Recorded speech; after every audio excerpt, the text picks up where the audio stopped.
मैं आप लोगों को साल साल्व का युद्ध की कथा सुनाने जा रही हूँ। शिशुपाल का मित्र था साल्व। प्रेम पूर्वक सुनिएगा। श्री सुखदेव जी बोले, हे परीक्षित, शिशुपाल का मित्र था साल्व। वह शिशुपाल के साथ उसके विवाह में गया था, किंतु श्री कृष्णचंद्र द्वारा पराजित होकर वह अति लज्जित हुआ और भगवान शंकर की तपस्या करने लगा। एक मुट्ठी राख खाकर उसने 1 वर्ष तक घोर तपस्या की। तब भगवान शंकर ने प्रसन्न होकर उसे वर मांगने को कहा। उस साल्व ने यह वर मांगा कि भगवान, मुझे एक ऐसा विमान दो जो किसी भी देवता, यक्ष, राक्षस, गंधर्व, मनुष्य, नाग आदि से न जीता जा सके। भगवान शंकर ने कहा, अच्छा, ऐसा ही होगा। भगवान शंकर से वर प्राप्त कर मैं दानव ने उसके लिए सोम नामक एक ऐसा विमान बनाया जिसकी गति कहीं भी नहीं रोकी जा सकती थी। साल्व स्वच्छ छंद विचरता हुआ अपने मित्र शिशुपाल की मृत्यु सुनकर द्वारिकापुरी पर चढ़ आया। उसने अपनी विशाल सेना से द्वारिका को घेर लिया। नगर को नष्ट भ्रष्ट करने लगा। तब द्वारिका के रक्षक प्रद्युम्न जी अपने साथ चारु, शांब आदि भाइयों तथा अंकुर, कृत, ब्रह्मा, भानु, विंद, गद, सुक, सारण आदि महारथियों को लेकर युद्ध के मैदान में साल्व के सन्मुख आए। प्रद्युम्न जी ने अपने बाणों से साल्व की माया को काट गिराया। वह छिप छिप कर युद्ध करता था। उसने सर्वत्र रात्रि ही रात्रि कर दी थी, किंतु प्रद्युम्न जी ने अपने बाणों से आकाश को छा दिया और उसकी माया का नाश कर दिया। उन्होंने साल्व के सेनापति को 25 बाण मारे, सैनिकों को 1-1, सारथी को 10 बाणों में 3-3 बाण मारकर घायल कर दिया। प्रद्युम्न जी के ऐसे विकट पराक्रम को देखकर सभी चकित हो गए। वह साल्व के मंत्री घुमान ने प्रद्युम्न जी पर अपनी गदा का ऐसा प्रहार किया कि प्रद्युम्न जी का वक्ष स्थल फट गया। वे अचेत होकर रथ में गिर गए। तब उनका सारथी उन्हें युद्ध से लेकर द्वारिका को चला गया। उसने अपने सारथी धर्म का पालन किया। जब 2 घड़ी पश्चात प्रद्युम्न जी की मूर्छा जागी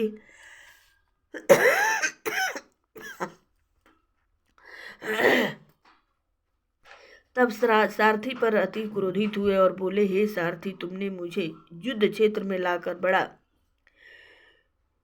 क्षेत्र से लाकर बड़ा अपराध किया है। अभी तक मेरे वंश में कोई भी ऐसा वीर नहीं हुआ है जिसने युद्ध क्षेत्र से पीठ दिखाई है। जब मेरे पिता तथा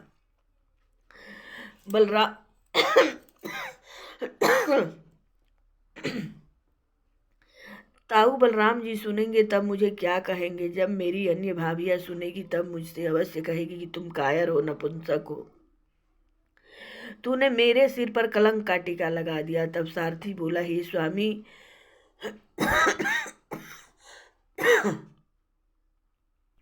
सारथी का धर्म है कि महारथी के मूर्छित होने पर उसे युद्ध क्षेत्र से अलग करके उसके प्राणों की रक्षा करे। इसी भांति महारथी का धर्म है कि युद्ध क्षेत्र में सारथी की रक्षा करे।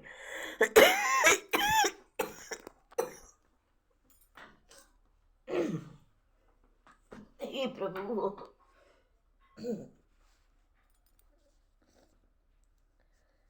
मैंने तो अपने सारथी धर्म की रक्षा की है। आप मूर्छित हो गए थे, इसलिए मुझे ऐसा करना पड़ा था। सुखदेव जी बोले, परीक्षित, जब प्रद्युम्न जी मूर्छित होकर द्वारकापुरी चले गए थे और जब तक वे लौट कर आए तब तक साल्व ने अपार यादव सेना का नाश कर दिया था। अब प्रद्युम्न जी ने शीघ्रता से आकर साल्व की उस प्रगति को रोका।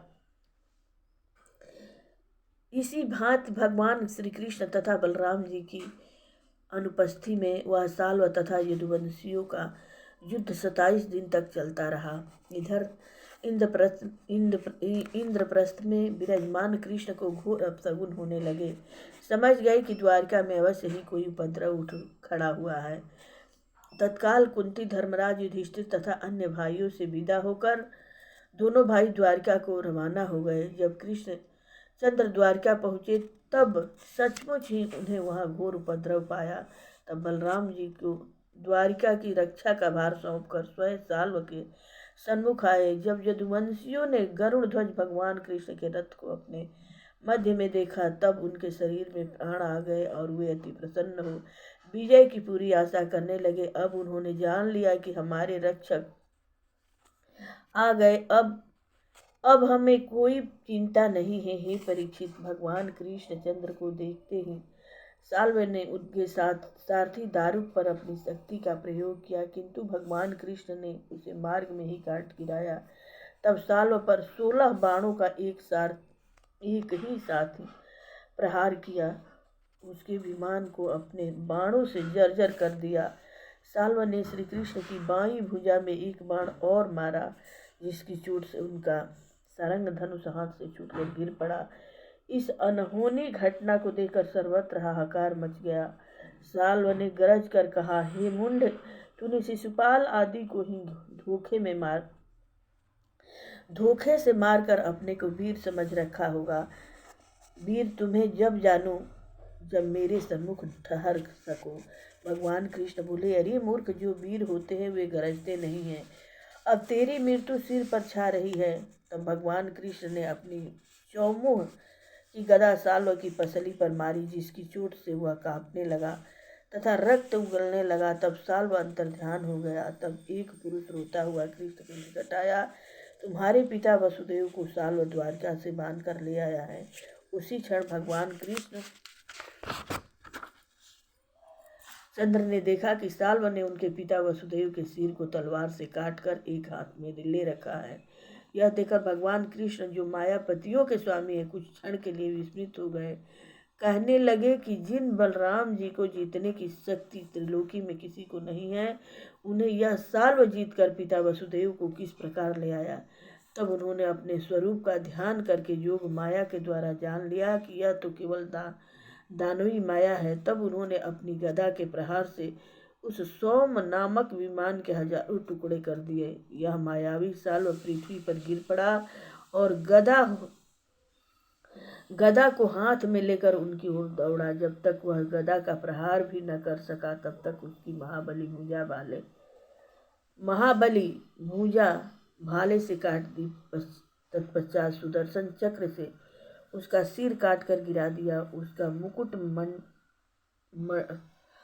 मुकुट सिर इस भांति पृथ्वी पर गिर पड़ा, जिस भांति वृतासुर का सिर इंद्र के वज्र से कट कर गिर गया था।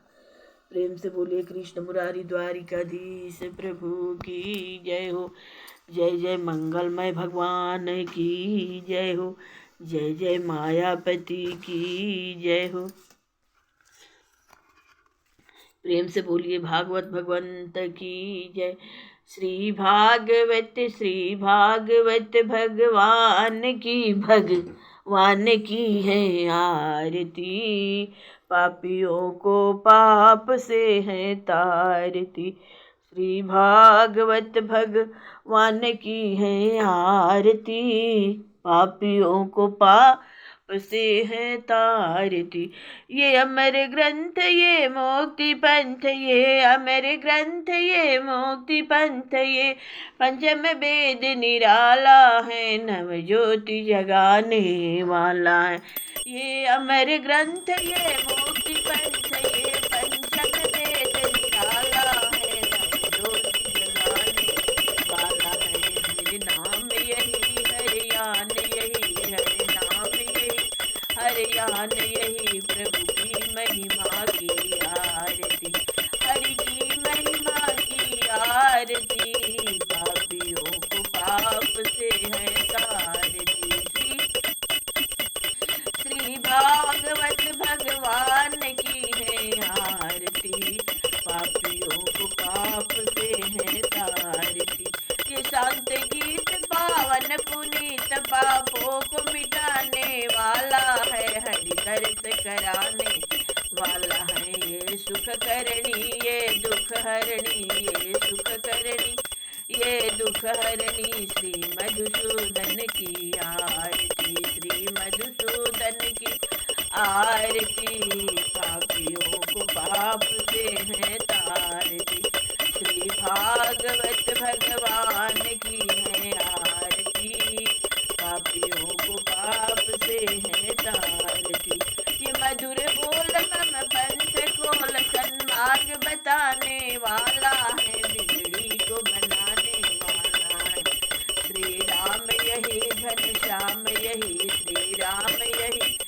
भगवान श्याम यही प्रभु की महिमा की आरती, हरि की महिमा की आरती, पापियों को पाप से है तारती।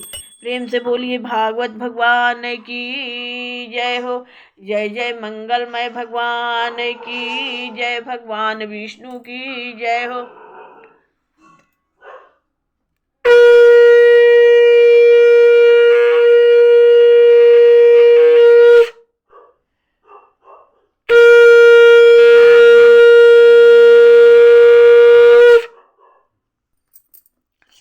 जय जय राम कथा, जय श्री कृष्ण कथा, जय श्री राम कथा, जय श्री कृष्ण कथा। जिसे श्रवण कर मिट जाता है, जिसे श्रवण कर मिट जाता है जन्म जन्म का व्यथा। जय जय राम कथा, जय श्री कृष्ण कथा, जय गोविंद कथा, जय गोपाल कथा, जय गोविंद कथा जय। प्रेम से बोलिए मंगलमय भगवान की जय हो।